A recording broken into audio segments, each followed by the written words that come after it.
Welcome back to the Daily Drum on WHUR and Sirius XM Channel 141. This is the Insight segment. I'm Harold Fisher. Tonight, a Wellness Wednesday conversation. We're talking about Black women burnout. They say they are tired of leading the charge at work, in the streets, at home, and in their communities. They're still being expected to keep it all together. Black women say the fatigue has set in and they need a break. Well, tonight we are speaking with two experts who will help us unpack the emotional toll and the pressure to be the strong one. We'll also examine why so many Black women are shifting the narrative, prioritizing self-care, and acknowledging it's okay to step back and recharge. My guests tonight are Dr. Sheila Robinson, CEO of Executive Women Media and the Executive Women National Conference. Also, Dr. Vanessa Weaver, organizational psychologist and host of Working It Out on WHUT TV. Ladies, thank you so much for joining the conversation. Well, thank you. Thank you for having me. Sure thing. Let me first start with you, Vanessa. What would you say burnout looks like specifically for Black women in today's political and social climate, and how might that differ from the same thing for Black men? Oh my goodness. Okay. Well, burnout looks for Black women. Burnout looks like fatigue. It can look like depression. It can look like low energy. You just don't have it to give to anything. It looks like it really is a function of being very, very stressed out and just unable to operate like you normally would. Same question for you, Sheila.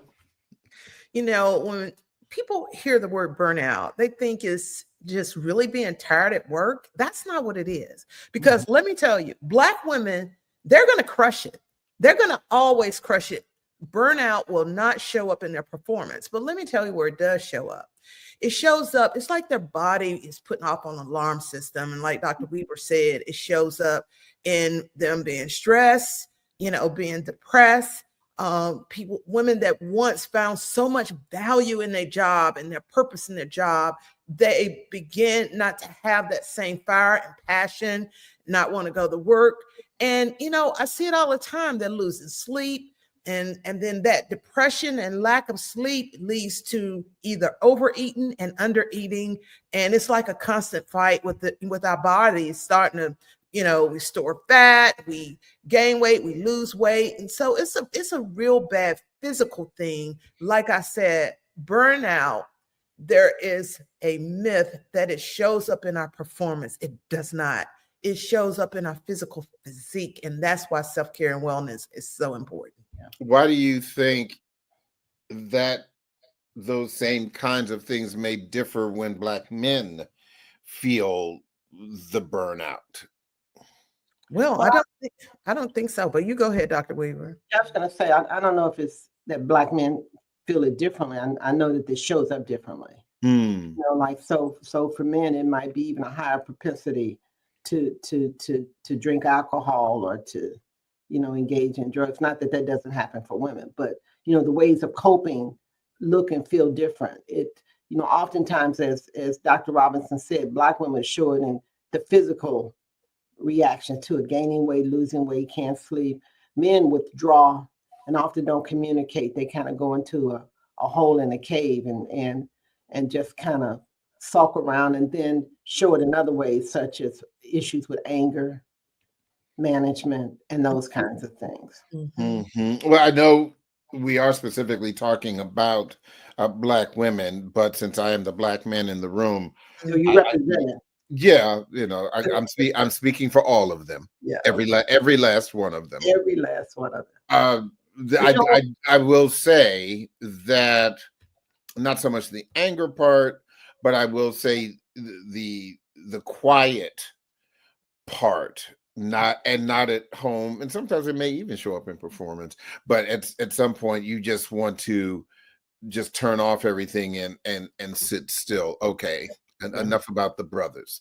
Well, that's important, so we're not denying that. It is very important, and that's what I was going to say. I don't think that men do not have burnout. I just think that women experience it significantly higher. Yeah, I just wanted to make sure that I didn't get any emails from the men saying, "What about us?" Okay, well, it's not about y'all today. We may do you all next week or what have you. Okay. But to that point, why do you think, Vanessa, that Black women in particular are expected to be everything to everybody? And I'll give you the more technical term.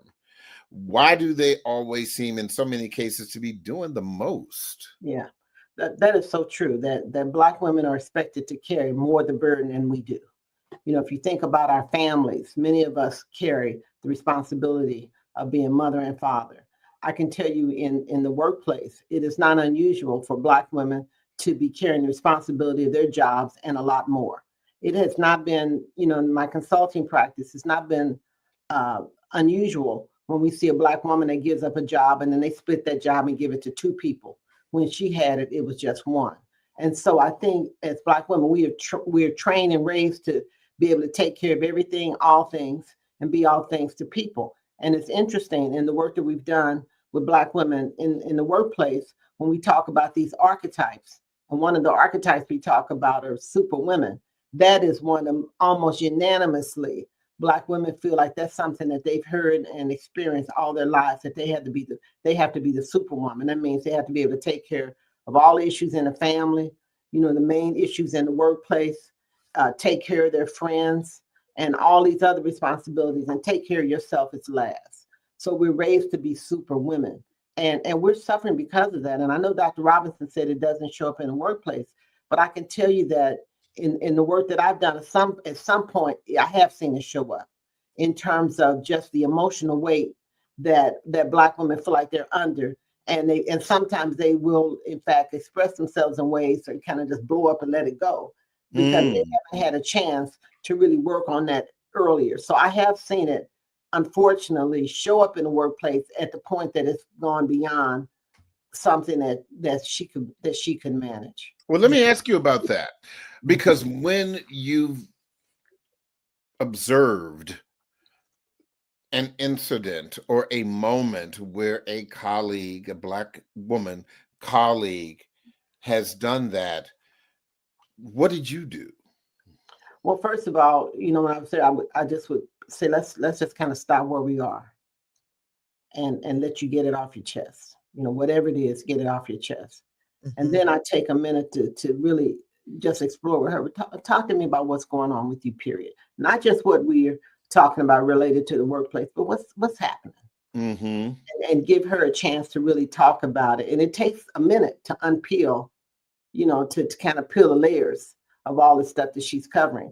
But give her the time to decompress and to let those other elements that are going on. And typically what I find is that, while you think it's a workplace issue, when you really give it time, it's really the genesis of some other things that have just culminated, some things that are happening at home or in the personal life, that when they come to work, it gets compounded by whatever dynamics are happening there. But I have often seen the fact that we just haven't had the time or had the ability to really solve those issues that are happening to us outside of the workplace.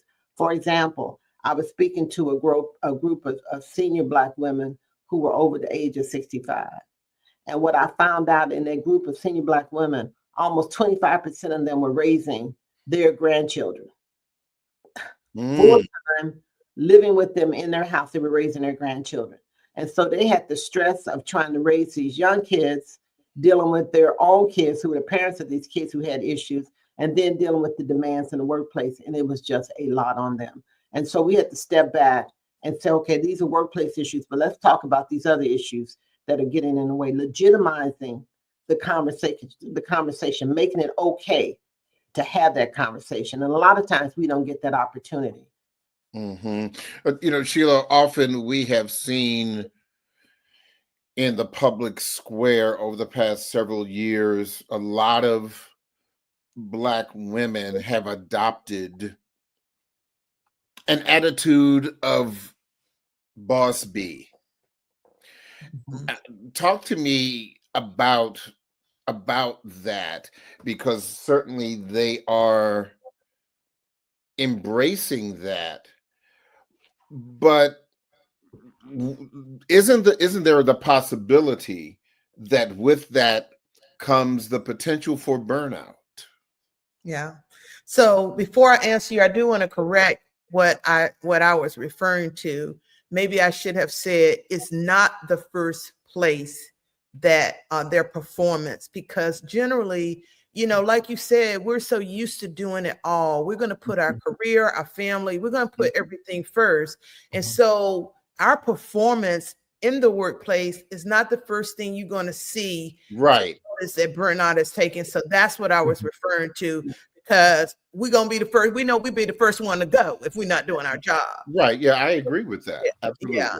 And so I think that the boss beat is a myth. Is that's what if you're referring to when a woman speaks or addresses something. For example, if someone brings them something to work and they'd be like, you know what, Bob, my schedule won't allow me to do that. I'm not available. Well, if a man says that, be like, oh, okay, John, sorry for bothering you. But if a woman has said that, she's labeled. So those are systemic barriers and gender bias and all the negative things that we have to face. We have to face so much. First of all, we're crushing it, performing on work, trying to get that in. Then we have the second shift phenomenon. There's that second shift phenomenon when most women typically are handling the share of the household and childcare responsibilities, even when working full time. And so we have that on top of us. And then we, constantly having to prove ourselves to somebody, whether it's at home, at work, or community, or wherever. So we're always navigating and juggling so many things, and it's just an emotional beatdown. Yeah. But it's one thing in your example when you have to answer to a supervisor. But what about those who answer to themselves when they are running their own entrepreneurial enterprises? Mm-hmm. And I think that's what I meant, because when I see on social media these women who call themselves boss bees and want to, and on one from a positive lens. Well, that's subject to interpretation. Okay. So whether it's positive or not. Let me ask, what does boss B mean? I don't understand. Yeah. Boss B, we can't. I'm not going to use the. I know the label that you're referring to. I know what you're referring to, but it can have a negative connotation and it can have a positive. For me, right, exactly. I have a podcast, and my listeners, I call them power bosses, because a power boss, whether you are on your job or whether you are working for yourself, your self-care is non-negotiable. Your mental is non-negotiable. That you are you're doing purposeful work that is aligned with your values, that you are being paid your worth, and it's going to provide you financial security, and that you are joyfully living your best life with what you have to work with.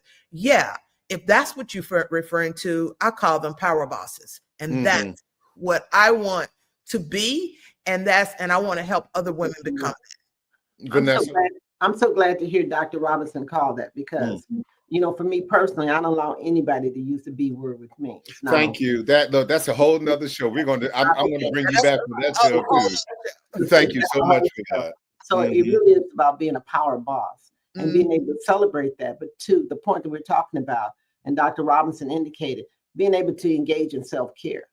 And a lot of times that's the last thing that we want to invest in, our own self-care.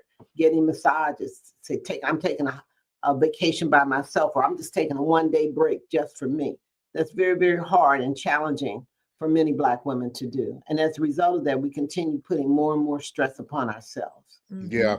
I want to talk about that last part too, because I think that is so important, not just for the women, but also for the people that they interact with, whether it's family, friends, co-workers. Sometimes their own self-care is not just for them, but it allows them to maneuver in all areas of life. But we need to drill down a little bit more in just a bit. We are going to take a break, but don't forget, you can hear this in every edition of the Daily Drum Insight segment via podcast on WHUR.com. The original Quiet Storm with Raheem Devon is next on WHUR. This conversation continues on Sirius XM, channel 141 and 96.3 HD2 in just a few seconds.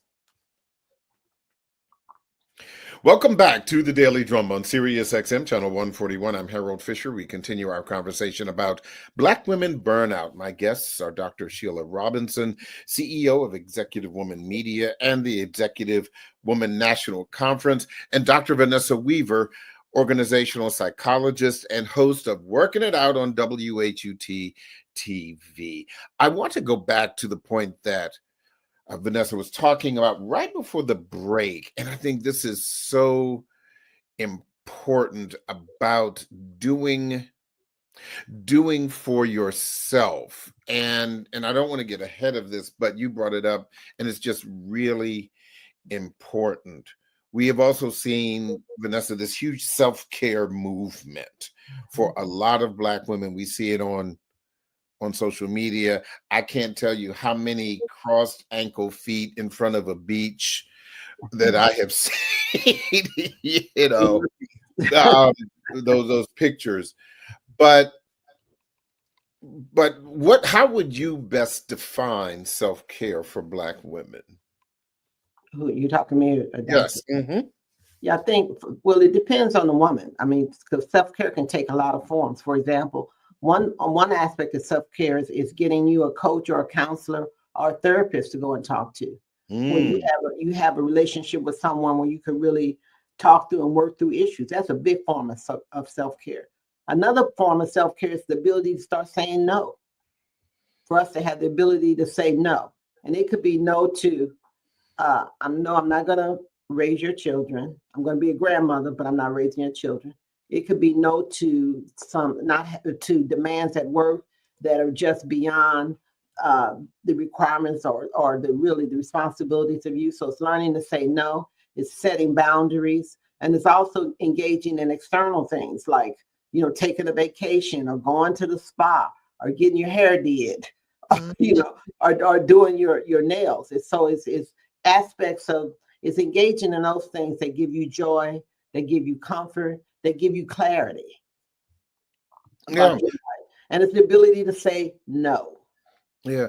And you know what? It's so interesting that you bring that up, because I remember many, many years ago with all of the wonderful things that Oprah Winfrey has done during the course of her career.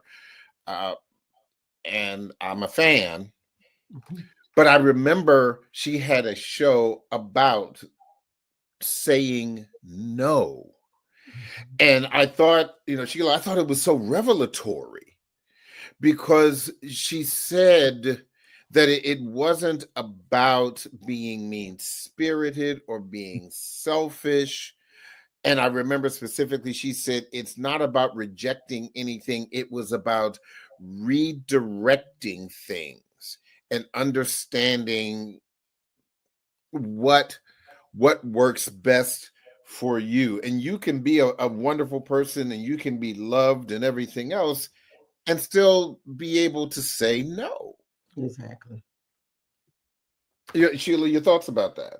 Yeah, well, I first and foremost was applauding Dr. Weaver because of all the things that she was saying, because self-care is not just going to the spa, it's so many different things. I think what Miss Winfrey, that show, was referencing is women must set boundaries. And women by nature, it's sometimes difficult for us to say no, for fear of saying, oh, she's not a team player, oh, she's not nice, or this. Mm-hmm. Setting boundaries is simply putting your mask on first. And I love this analogy when you get on the airplane and they tell you to put your mask on first, and you got your little baby or grandbaby beside you, and you think, how am I going to put my mask on first? Well, if you put your mask on first, you're not only going to save your child, but you could possibly save everybody on the plane. And that's what we are so used to doing for others first. And so that is what another thing I want to add quickly is that setting boundaries is and saying no. You got to first have people skills like being courageous, having confidence, not having imposter syndrome. These are areas that Dr. Weaver says is so important for a coach, because if you go through a confidence and a courage training session, you're going to understand that saying no or I'm not available is simply stating a fact. That's not being mean. That's not caring about the other person. It's not even being selfish. It's stating a fact. I'm not available, because if I take on all of that, it's going to hurt me and all the things that I'm responsible for. So basically setting boundaries, having the courage and the confidence, and the self-preservation, biblically, the self-preservation to spare yourself of what's going to come if you start putting other things and other people before you. So to that point, and this is a question for both of you, and this kind of goes back to what Vanessa was talking about earlier in this conversation, even if it's outside the office, and it has to do with people who love and care for you. And I'll give you an example. I have a couple of really good sister friends whom I love dearly.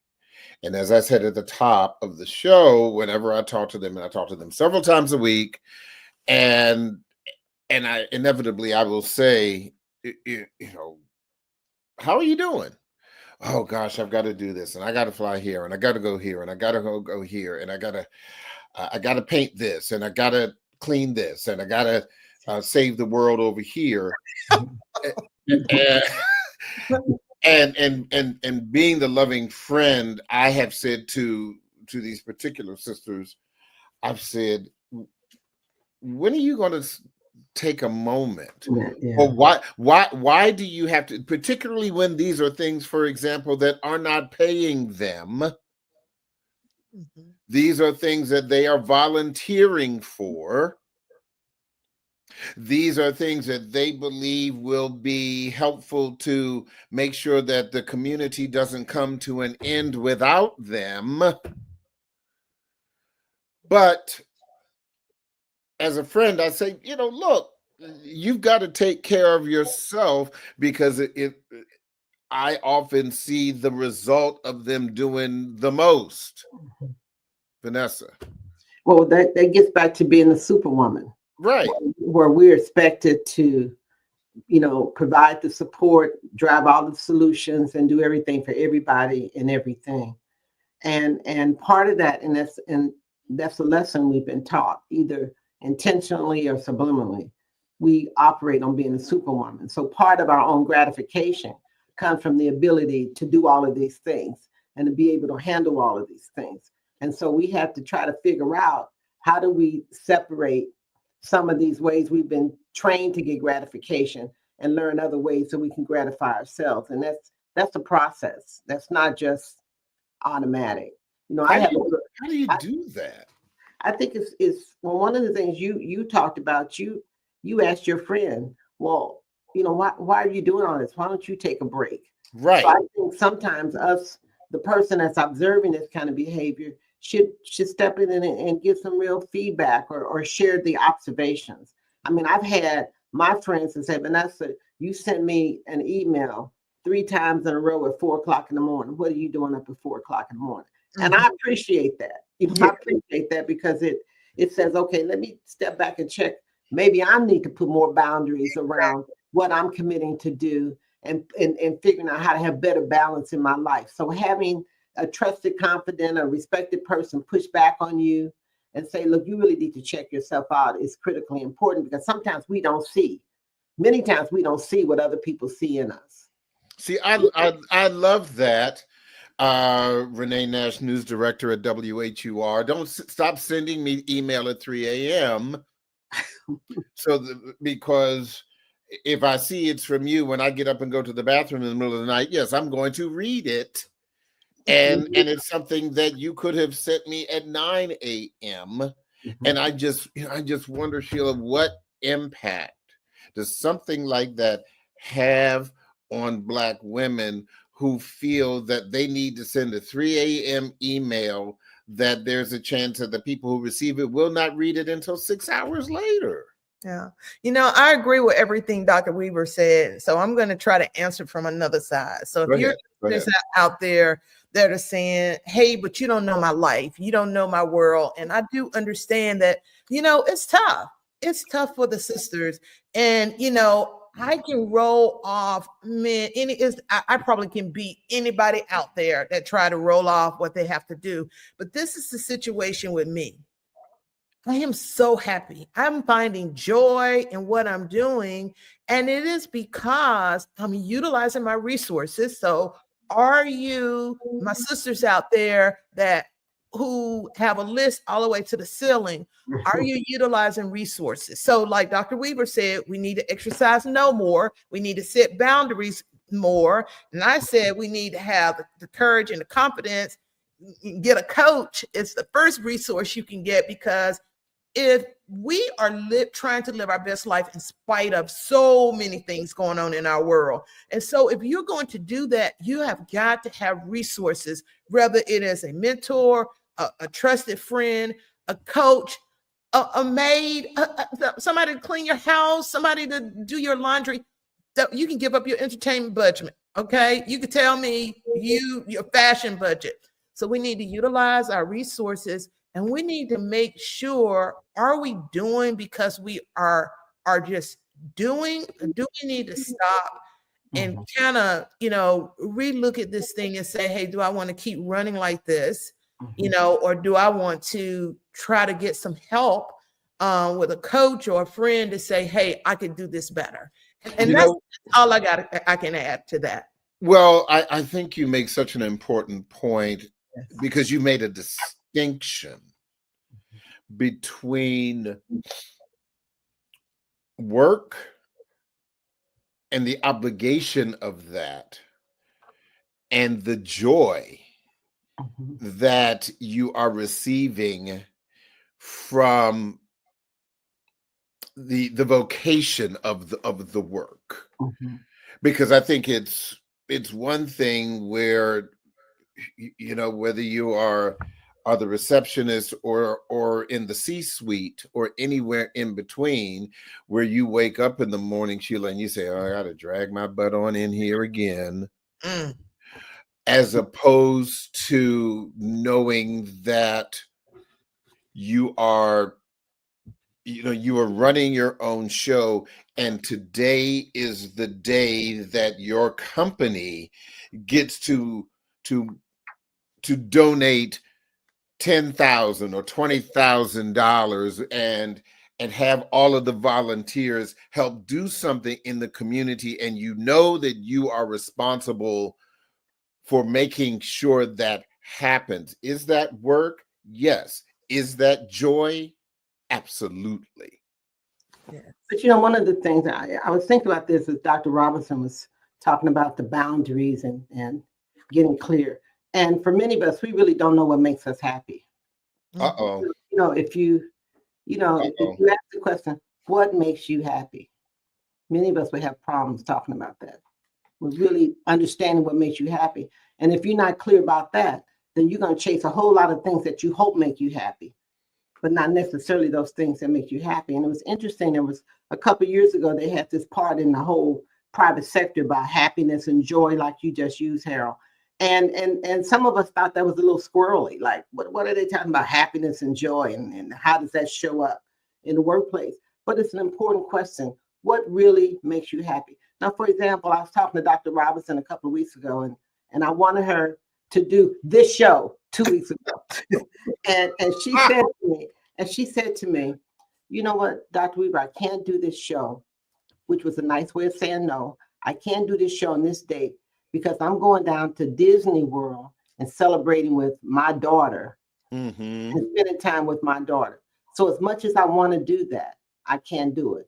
And I said, well, you sound really excited about that. And she said, I'm really happy about that. This is some time that I have to spend, that I want to spend. And I'm taking it out with all the things that Dr. Robinson is doing. She was finding her joy spending that. And I think that's really important. What makes you happy? And if you prioritize that, then it makes the decisions on some of the other things you do or shouldn't do easier to make. And it sounds corny, but it's. I don't think so at all. And one of the things that you often bring to the conversation, Vanessa, when you do this show, is you always say something that upsets the apple cart, and it has to be done to make people stop and think, and all of these things do tie together. But here's my other question for you: have you ever faced any pushback for prioritizing your mental health or advocating for balance in the workplace? Yes, I have. And the first pushback that I received was from myself. Wow. Explain that, please. Okay. So you have this kind of like cognitive, this mindset around what you should be doing and what you should be saying. And as a psychologist, we always feel like we trying to figure out like what you should be doing and what you should be saying. And so it was clear to me that there was a path that I wanted to go on. I had a plan, and the first person that was getting in the way of executing that plan was myself, because I was going back to some of my old ways of thinking. Well, what's going to happen if I don't do this? Well, who's going to do it? And if I don't do this, I'm the only person obviously that can do all of these things. And so I was really creating barriers and roadblocks to me doing things that really want to make me happy. So I had to have some self-talk and come to truth with myself. Is why do you think that only things that can happen well are the things you do, are the things that you can do? And so I found when I was pushing back on myself on that, then I began to see, Vanessa, you got some control needs you have here. And that didn't feel good, right? Didn't feel good. And that you need to let stuff go. And so removing that first barrier was for myself. And then the second barrier is we train people in many ways how to treat us. Wow. We train people on how to treat us. Mm-hmm. And so part of that is stepping back and really assessing how much have I played into training people that I'm the only one that can solve the problem. And so it really means taking some responsibility to really do your own self-checkout. Mm-hmm. So creating a balance. And on that point about the self-checkout, and this goes back, Sheila, to the whole self-care thing. Is it time for Black women to do an assessment of how they can best find happiness, joy, and peace in both worlds? One world meaning the world of work, and one meaning the world of self-care, and find balance, cohesiveness. I'll answer that in two of my greatest beliefs. This is a quote from Dr. Gilles LaMarche, a chiropractor. My daughter's a chiropractor. I met him through him. He said, if you are not working on your wellness, you most likely are working on your illness. And that is true. You get up in the morning. What do you do? What do you drink? What do you eat? Where do you go? Where do you go? Are you working? So ask yourself daily, am I working on my illness or am I working on my wellness? Wow. And one of the two things going to happen. You're working on life and longevity, a healthy, happy, healthier life and longevity. Are you working on illness that you can't count on insurance and medical and even the doctor seeing you? You ever tried to make a doctor's appointment? We can see you in 6 months. Like, I'm sick now. So that's serious. Yeah, I love it. Not working on your wellness, you're working on your illness. That's number one. Number two, I think the reason that we could be in the condition that we're in is because we are not aligning our actions with our values. What are your values? You get to determine what makes me happy, what I want to do, what's purposeful to me. And I'll explain it like this. I told my daughter, I've been fortunate and blessed, and I'm grateful to have this career, my business for 20 years. But I tell my daughter every single year, I don't care if I have to paint white lines down the middle of the street. My values are to build a healthy, happy family, to be able to put security. So I'm not defined by my title. I'm not defined by my role, my career. I am defined by my values. And so if I'm doing anything that can impact that, my values, a happy home, being able to have be able to financially take care of my responsibilities, take a Disney World trip, that's non-negotiable. I got to go to Disney World, a beach, or somewhere. I got to have, and so that's a line, that's journal, that's chart, that's in the roadmap. So maybe if we plan more what our values are and what we want out of life, we can work towards it on the personal and professional lane. And then on the other lane with the self-care and wellness, be constantly working on things that's going to add a healthy life to yourself and not an illness. So Sheila, let me get into your business a little bit, because you just shared with us that you have a daughter who also has a professional career. When you look at where you are in life and what you've learned based on what you just shared with us, are you sharing the same thing with her? Is she one up on you in that space, or is she also, as I said, painting this, cooking this, saving the world today, and you're just waiting for her to get to a certain age to realize what you know now? She's 28 and she is so up on me. I mean, like, her skin is glowing. Look her up, Leah for Living on Instagram. Leah, the number 4 Living. She's all about health, wellness, chiropractic care. I mean, she was home over the holidays, and I am now food prepping as a result of looking at her. I use glass containers. Like, I am learning so much from her. So to share with you, she is, and it could be that because her profession is about helping people become healthier and longevity in life. But yeah, she's ahead of the game, and I'm so happy for her.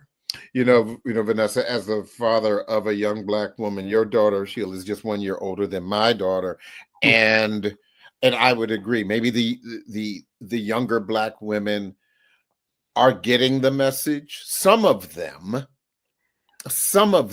are, but then you have others, Vanessa, that are doing the rat race. Yeah, I mean, and when I was listening to Dr. Robinson speak of her daughter, I was just smiling, because my granddaughter, takes vacations, just bought her house, has a full-time job, and being a oppositional kind of researcher and all this, and she takes vacations more than I ever would have taken in my 30s. I know. Where does that come from?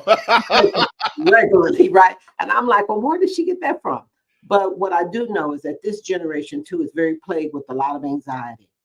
We have a lot of young Black women who are wondering, will I ever get a husband?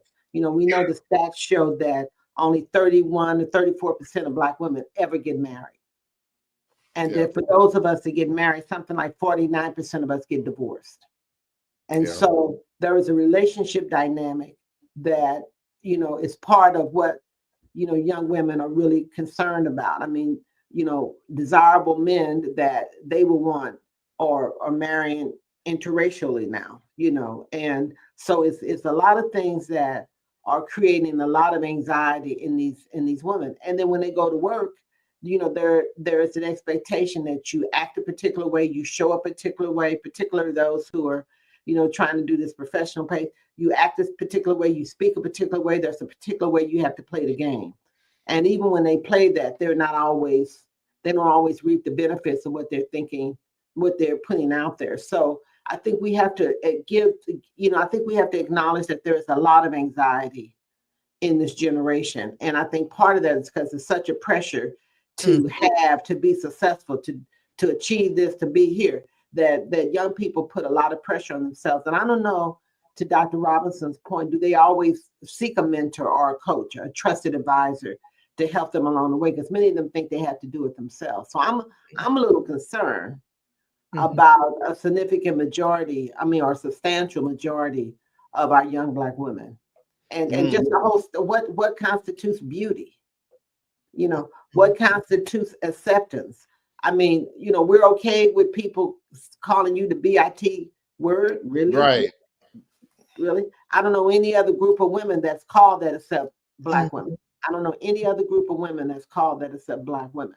And so, so many ways of sexualization of our young women. It's just a lot that puts a lot of pressure on our young women, and I'm concerned about it. The suicide rate is up for younger Black women. It is up. When we used to be the lowest percentage of any group committing suicide, we're at the top. So there's things going on, and I think it's important for us to start having some of these conversations around what's driving the anxiety. What can we share as older women that could help dissipate that, or how can they have real conversations to help them manage the stress of what they're living with today? They have student loans they have to pay. They have rent that's ridiculous. They want to buy a house, and for many that's out of reach. So it's a lot of things that are really pressuring our young people, and we need to say, you know what? Let's step back and help you start sorting through what's important to you. Yeah, and not just, and as I said, not just the young ones, but also the mature ones, because to use the analogy of that shooting star, eventually sometimes the higher it goes, the brighter it burns, but sometimes it will burn out. And all of the things you were just talking about, Vanessa, are just so important. All of those pressures that have historically come to bear. Yeah. In fact, I just read an article where in the last 3 to 4 months, 266,000 Black women have lost their jobs. Yeah. And listen, considering what is going on politically in our company, particularly obviously in the DMV, this is something that definitely needs to be watched. Yeah. I wish I had more time, because both of you have been absolutely wonderful. Dr. Sheila Robinson and Dr. Vanessa Weaver, such a pleasure to have you on. We'll come back. You can have us back, and then we can talk about what we're seeing in Black men as well. Oh yeah, I'll have somebody else do that show, because I'll have my feet up on the beach somewhere. But find out where our young Black women can find these young. Dr. Weaver is right. That's an issue. That's your next show. Black men, Black women want to know where you are. Well, this will be the final word. My mother has always said, "Men are where you find them." And I'm going to end right there. Thank you all, ladies, so much. That is the Daily Drum for this Wednesday, July 23rd. I'm Harold Fisher. Good night. Good night.